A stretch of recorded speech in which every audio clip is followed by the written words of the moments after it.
Hello and welcome to AviaDev Insight Africa, the podcast offering a window to the world of African aviation with your host, John Howell, CEO and founder of AviaDev Africa. Now, a couple of weeks ago, we were on location in beautiful Zanzibar, the Spice Island, where, of course, AviaDev is going to take place from the 11th through 13th of June. We spent time on event preparations, but we also made sure that we took some time out to see some of the best of the island. It's a very important job when you're hosting an event to obviously understand the destination and what it has to offer. So for today's podcast, I'm delighted to say that I'm joined by Mr. Arif Abbas, who is the Executive Secretary of the Zanzibar Commission for Tourism. The ZCT is a co-host of the AviaDev event alongside the Zanzibar Airports Authority, and Arif is also a member of our advisory board, helping us to shape the agenda for 2025. Now, our aim in the interview today is to understand a little bit more about the ambitions of the Spice Island when it comes to tourism, investment and development. So welcome to the podcast, Arif. It's great to see you, although I wish I was with you in Zanzibar. Thank you very much, John. Thank you very much. It's a bit hot at the moment in Zanzibar, but then if it's the sun that somebody's seeking, then yes, it's the right time to be in Zanzibar. Absolutely, yeah. And we were just talking about that. We're recording on the 5th of December, so it's about to hit the peak season. All the tourists coming in for their winter sun or their summer sun or whatever it may be. So he's a very busy man, and the island is very full at the moment. But it will still be beautiful and incredible in June as well, and just a slightly different experience. So let's start with you, because you were quite recently appointed to the role of Executive Secretary. Can you give us a bit of a background on your experience and work history? Because it's quite interesting how you find yourself to be in this position. Yes, John. As a matter of fact, I used to work with Zanzibar Commission for Tourism for a very long time now, about 2 years. Before I held the position as the ES of the Zanzibar Commission for Tourism, I used to be the tourism head in the Presidential Delivery Bureau, and this is a position that I've held since December 2022. Under the PDB, which is the Presidential Delivery Bureau, what we do and what we are mandated to do is actually we are an oversight for the ministries of the government. So I used to work with ZCT for a very long time. We used to get the priorities from His Excellency, the President, and we used to share them with the ministries and with other institutions as well. But we were also the engine that would drive and also it accelerates to ensure that delivery is done in a timely manner. Because we know that with governments, it's not just here in Zanzibar, but throughout the world, people are more laid back in terms of delivery. The president of Zanzibar had decided to formulate the bureau in order to make sure that the promises that they've made are delivered in a timely manner. I was appointed to be the executive secretary of the Commission for Tourism on the 1st of October, just 2 months and 4 days ago. It wasn't very new to me because then I used to walk into this office every week 2-3 times. I knew the staff already, I knew the directors. So it was a smooth process for me, to be honest with you. Yeah, I think that makes so much sense. What a really interesting way to develop something. But I think what it shows to me is just how important tourism is in terms of the development agenda of Zanzibar as a whole and the focus that's been put on there. And that's what I'd like to talk about next, which of course is the objectives now that you're actually in the ZCT, driving that on a daily basis, not just providing the oversight and some strategic input, but actually being involved in the delivery as well. So talk to us a bit about the strategy of Zanzibar and ZCT in terms of tourism arrivals. Is there a focus on a particular market? Is there a focus on volume? Is there a focus on MICE tourism? I would like to start sharing the priorities first that we have actually been handed over by the president, because for every sector and industry as well, we had priorities, fixed priorities that this is what the president wants to see and this is his vision for Zanzibar.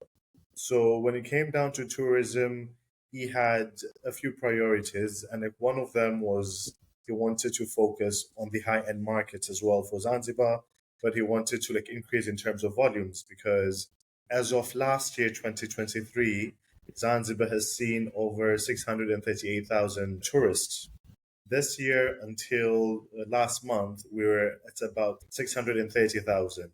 We anticipate that by the time we reach the 1st of January for the year 2024, we're expecting to hit the target of 700 to 720,000. But the plan that we have, and based on the carrying capacity that we have of the island as well, because like Zanzibar is made out of 54 small islands. We have the three main islands, which is Unguja, Pemba, and Tumbatu, and the other ones are like smaller. Now we're focusing more like to develop them into like private resorts. It's something which we did not do. But right now, since we want to target and we want to tap into the high-end market, we thought that it is time for us to start diversifying the hotels and like infrastructure which we have to the small islands as well, so that we have more or less a Maldives style in Zanzibar as well. It's something which we did not have before. And so far, we have already started construction of about 16 resorts, and this is all in private islands. In terms of volumes, we want to be very smart and careful about it, to be quite honest with you. The issue that we have been facing for a very long time is that we would have high volumes and low impacts. If you look at the economy wouldn't benefit as much as it should. But right now, with the current president, he wants to transform that. He wants to change that into, we would rather have controlled numbers and volumes, but make sure that everybody that is coming into Zanzibar has an impact to Zanzibar economically as well. Of course, right now we need to protect the environment. We've heard from so many other destinations whereby right now they've been turned into ghost towns. These places were very nice destinations for tourists, but right now they're ghost towns because they have been completely depleted and people didn't care for the destination as much as they should. It's an early stage for Zanzibar, and I am glad that we were in the first ones to reach in those stages, because we've learned from them, and now we know what to do and where to place our strategies and our policies as well, in order to ensure that as many tourists as we want to have, we want to be very smart about it, very strategic about it, and environmentally we need to protect the environment as well. In target wise, yes, we're looking for numbers, but we are looking for numbers only what we can hold. We have done a study for the current capacity of Zanzibar, and these are the numbers that we want to preserve and to sustain, but the practices as well, in terms of the hospitality, like in tourism, from the waste management to the CSR, to many more. So these are things that we want to bring in right now. This is the strategy that we have as the Zanzibar Commission for Tourism. Yeah, and as you talk about environment, it's so many elements. And one of those elements, of course, is the local population and providing them with good jobs, with their own lifestyle. And anybody who's been to Zanzibar will have had the same experience as me, which is the reason Stone Town and Zanzibar is such a great place to go is that the locals are treated the same way as the tourists, and everybody has access to everything. So you go down to Forodani on a Friday night and people are jumping in and they're swimming in the beach, and the tourists are mingling as well. And there isn't this kind of separation, or where they've been created these kind of tourist enclaves where only the tourists are there and the local people are not. But as you say, it's about maximizing the impact and making sure that the money that's spent stays on the island and it creates employment opportunity, etc., and raises everybody up. And one of the reasons you've been able to do that, of course, is because of the stability when it comes to the government, and the structure and the direction isn't changing. We talk about this with airlines all the time, that if you change the people at the top of the organization on a regular basis, it happens with football teams, you change the strategy and then you're never really knowing which way you're going, and it takes time to get where you want to go. So I think that's really, you've made some great points there. Let's talk about airlift. Obviously, you're an island destination, so airlift is absolutely vital. There are, of course, people coming in on the ferries from Dar or on the short hops across from Dar, but as Zanzibar itself, of course, the focus with AviaDev as well is to get as many direct flights into Zanzibar as possible. So talk to us about how you work with the airport authority, we heard from Saif the CEO, on a recent podcast here on the AviaDev Insight Africa. So in terms of identifying those airlines and working with them so that you're creating this collaborative approach, talk to us a little bit about that relationship. We do work with ZAA, quite to be very frank with you, because if you look at the economy of Zanzibar, 30% of its GDP is basically from the tourism sector. The only way that we can grow on tourism is that we should have the right connectivity. There is no way that we can grow in terms of a sector if we do not have the right connectivity. We work with the Zanzibar Airports Authority very closely. It's a relationship that we have. They have a seat in terms of in the board of the Commission for Tourism. We have a seat in the board of the Airports Authority as well. So it's something that we need to build together. We have our target markets. They know like where exactly we want to target. They know the markets that we're looking to expand, the reach that we want to have. And we have been going for these FEM trips and the trade shows and tourist show together for a while now, so that they could just understand the demand of a certain destination to come to Zanzibar. A small example would be that they have recently started to introduce flights from Spain, which are coming straight to Zanzibar. And this is because if you look at the market in Zanzibar, predominantly is basically the European markets. But then we sit down, we select strategies. We want to get into the Asian market. We want to get into the American markets as well. We want to get into the African market as well. So these are things that we sit down together, we'll strategize together. And in fact, once we told them that we want to get to the African market, intra-regional trade and tourism is very important. And this is when we came up with the idea to approach you and having AviaDev right in Zanzibar. So we do work with them very closely. They have been extremely supportive. You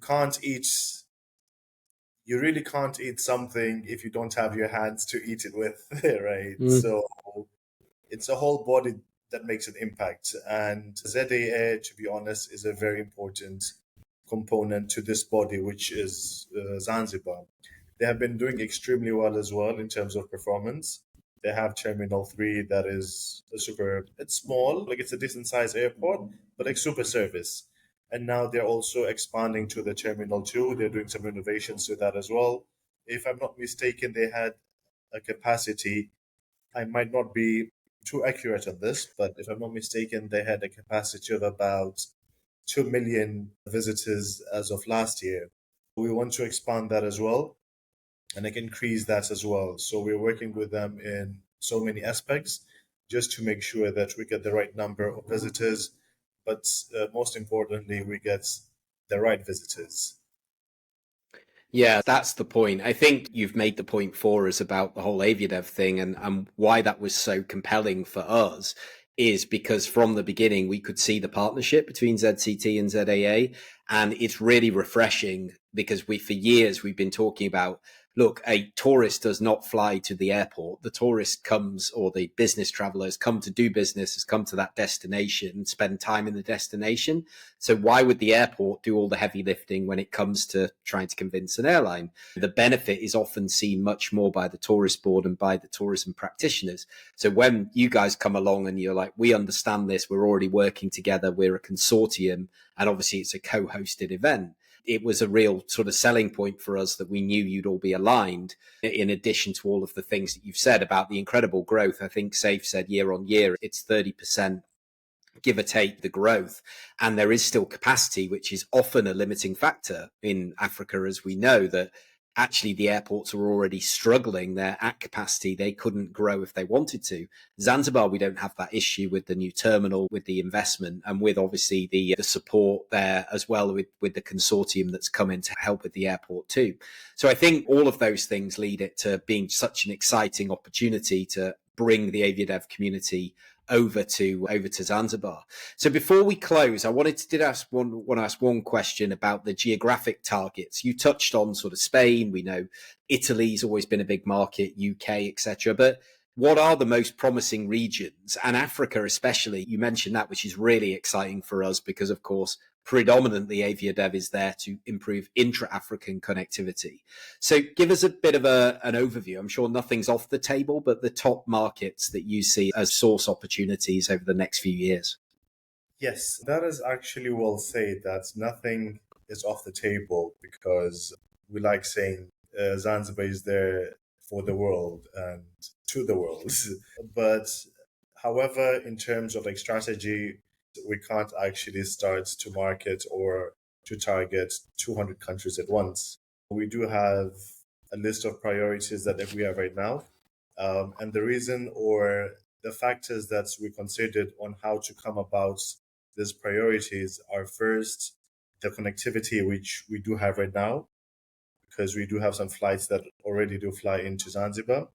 But we also kept a sense of belonging, because we need to put ourselves in the shoes of the travelers. Why would I want to go to Zanzibar?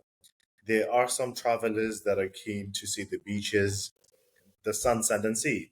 But there's some travelers that are not so keen because maybe they have other destinations which are next to them. I'll give you a small example. If you look at the Korean market or like the Japanese market, they would love to come to Zanzibar, but they have the Philippines, which is next door. They have Thailand, which is next door. So if they're seeking the sun, sand, and sea, it is something that they could get with a 2 hour flight away from them or a 3 hour flight away from them. But the uniqueness of Zanzibar is what pulls in a lot of tourists.